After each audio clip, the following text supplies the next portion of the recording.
You're listening to Your Words Unleashed podcast with host Dr. Leslie Wong, helping women scholars master their writing habits and publish a book that matters.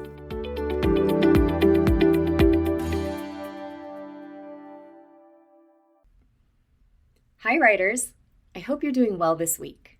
Thanks for tuning in to the 24th episode of my podcast. Today, I'm going to talk about whether you should submit your materials to more than one press. People have a lot of different opinions about this, and I really want to set the record straight.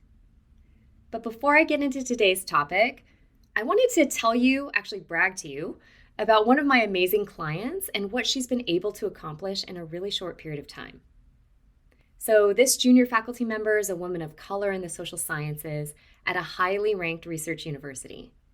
And she hired me when she was feeling really disenchanted with her job last year. The pressure was on her to publish, but she was constantly getting dragged into stressful department politics that were harming her mental health and ability to write. And I'm sure a lot of you know what I'm talking about. And these politics revealed disturbing racial biases of certain colleagues, whom she greatly admired before she started her position. So when we began working together, she was not only struggling with her job, she had also lost all motivation to work on her book and was feeling defeated after a big journal rejection. So what did we do? Publishing was her goal, so we honed her book proposal and got her reinvested in a topic she's studied for the past decade. However, I believe that the most important work we did together was to find ways to help her manage her emotions and mindset around her job so that she could focus on her own priorities and her own life. And I'm very happy to say that after half a year of coaching, one of her articles just received a revise and resubmit, and another one got a conditional accept, both at top-ranked journals in her field. And on top of that, after reading her great book proposal, an editor at her dream press asked her to submit sample chapters for review. And what I'm so happy about is that my client accomplished these things on her own terms, by putting her own values and needs first, and disconnecting her identity from her job. So when I finish working with a client, I always ask them to fill out a feedback form. And this junior faculty member wrote that she's proudest of two things that are surprisingly not about external outcomes, like the amazing things I just mentioned. The first thing is, and I quote, "I'm proud of putting my job into perspective and realizing that I can make this job what I want it to be, and to embrace the joyous aspects of the job while also figuring out strategies for managing the less fun parts of it." And the second thing she's proud of is, I quote, "rediscovering a sense of purpose for writing my book that's not about getting tenure." So why am I so proud of this client? It's because she realized that it's the internal shifts you make in your perspective and mindset that are most important to feeling better. And being able to detach your deeper purpose as a writer and researcher from external outcomes like tenure and publications is actually the key to getting those things. I'm just so excited for what's in store for her next. Okay, so let's move on to talking about what you should do when you find yourself in the enviable but also very common position of having more than one press be interested in reviewing your book materials. This episode is inspired by a post I saw a few days ago in a large Facebook group of women academics that I'm a part of. And here's what the poster wrote. "Seeking advice and guidance. How do you respond when two presses show interest in your work? You've already taken a meeting with one press and are working on book proposal and chapter revisions based on their recommendations to send out for official review. Is it kosher to take the meeting with the other press?" Now, the advice that people gave was diametrically opposed. One person answered, "It's my understanding that you can do inquiries with multiple presses at the same time. However, once you submit a proposal, it has to be exclusive. You cannot submit to both simultaneously." The next person wrote, "Yes, take the other meeting. You've signed nothing." So which one is it? In my mission to bring more clarity to the very unclear process of scholarly book publishing, that's what I'm going to address today. And you can find the full transcript of this episode at yourwordsunleashed.com/24. I thought that the best way to handle this topic was to present a series of questions that I'm often asked by my own clients.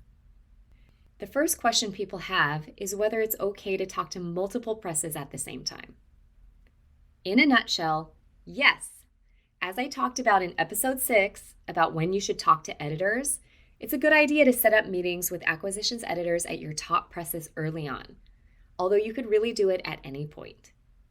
When it comes to my own clients, once they have a solid proposal and 1 or 2 sample chapters, I encourage them to start reaching out to editors and introducing themselves and their projects to gauge interest. So when you're at this early stage, it's just like dating. You're meeting people and trying to find the best fit for your book and for your personality in terms of how you like to work with people. You're not committed to anyone, even if they've read your proposal and sample chapters and provided feedback on ways you could improve your materials. If an editor has done this for you, congratulations. It means they're truly invested in your project and will certainly send your materials out for review if you're able to make the suggested changes. But, and this is a really important but, this in no way binds you to the press. I'll say this a few different times, but you are only bound to the press once you sign an exclusive legal contract with them.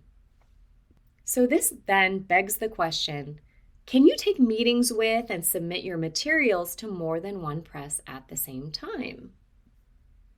And I should clarify that at this stage, you might have already been developing relationships with editors, but no one has yet offered to send your materials out for review.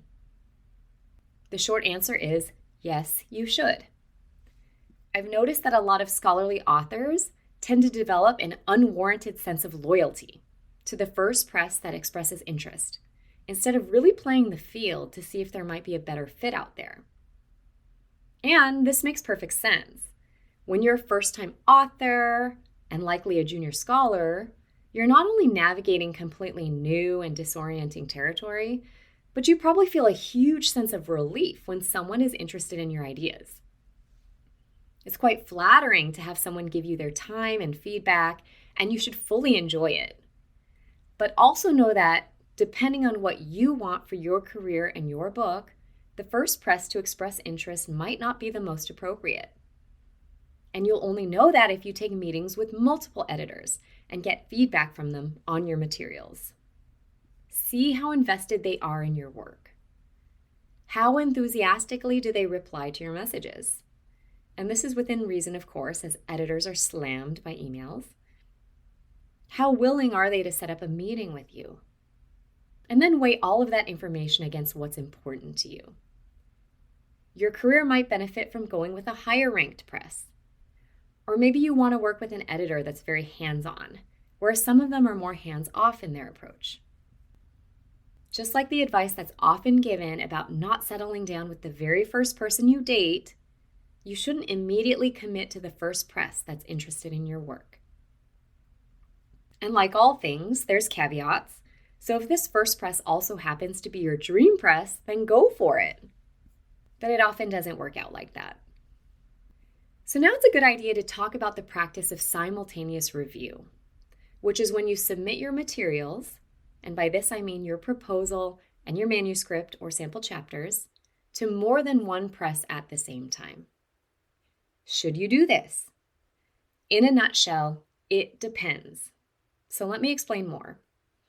First of all, just know that simultaneous review is something that happens all the time. So it should always be something you consider as an option, depending on how things go. It can be a useful tool to get presses to move quicker on your project once they know that other presses are also involved. And this is exactly what I clarified to that original Facebook poster, so she didn't limit herself to just that first press. Remember that publishing is an industry, and presses are competing against one another for the best projects. When multiple presses aren't interested in a project, it's clearly a hot topic, and editors will do what they can to meet the author's needs. So how do you go about doing simultaneous review? If you want to go down this path, you need to keep 3 things in mind. Number 1, You need to have all of your ducks lined up before you make a move. What do I mean by this? So simultaneous review should truly be simultaneous, meaning you need your materials to go out at the very same time with the different presses. It's really not okay to have one press send your materials out, thinking that they're the only press involved, and then have another one do so a few weeks later. The second thing, which builds on the first, is that you need to be fully transparent with the different presses that you're pursuing simultaneous review. They're likely going to assume you're talking to other presses anyway, so this is just letting them know that you're going to take these conversations a step further into the review stage. So how should you do this? I think once your materials are ready to be sent out, and this is something the editor will let you know, it's fine to just send a quick email to each editor saying that another press will also be reviewing them. You don't need to provide the name of the other press unless it's a really top tier press. Just give them a heads up that this is now a competition. And I wouldn't be surprised if they promise to turn things around much faster for you. And my third point is that you should limit simultaneous review to only 2 presses at the same time. Why do I say this? What if more than 2 presses are interested? Isn't it better to try your luck with as many as you can? So I give this advice because you need to remember that each press is going to have to locate 2 different expert reviewers for your manuscript. If you send out to 2 presses, they need to find 4 people who can speak in an informed way about your topic and methods. As we all know from submitting journal articles, it's hard to find good people to serve as reviewers because it takes a lot of time and effort. And it's all unpaid for journal reviewers, which sucks. And even though presses do offer a small honorarium to reviewers, closely reading an entire manuscript and offering feedback is a major investment of time. So let me tell you what happened to a colleague of mine when she got a mismatched reviewer for her manuscript. She didn't do simultaneous review, but the press she went with chose a reviewer in a completely different discipline who used totally different methods. And this person wrote an extremely long and negative review that almost tanked the whole thing. Ultimately, it worked out fine because my colleague was able to address all of the critiques in her response letter in a way that appeased the press, but it was a lot of labor and stress for her, and all because they didn't choose a good fit for her project. So imagine if you're sending your materials out to multiple presses. You're increasing the chances that something like that could happen. In the end, you want to leverage the competitive advantages of undergoing simultaneous review while also giving yourself the best shot at getting good reviews. So I hope this episode has cleared up some misperceptions about your obligations to a press once you've started talking with them, and when and how to go about sending your materials out for review to more than one press at a time. Don't forget that the key to all of this is open communication and transparency. Editors understand that authors are talking to multiple presses at the same time. You do not need to commit to anyone until you've received reviews back from both presses, and you know whether you're going to be offered a contract from them or not. And even if you're offered 2 contracts, you're still not committed to anyone until you choose one over the other and sign on the dotted line. And if any of you listeners is that original Facebook poster, please reach out to me because you could really use some coaching. I'll be back again soon with more tips and advice on how to get your manuscript published. Take care until then.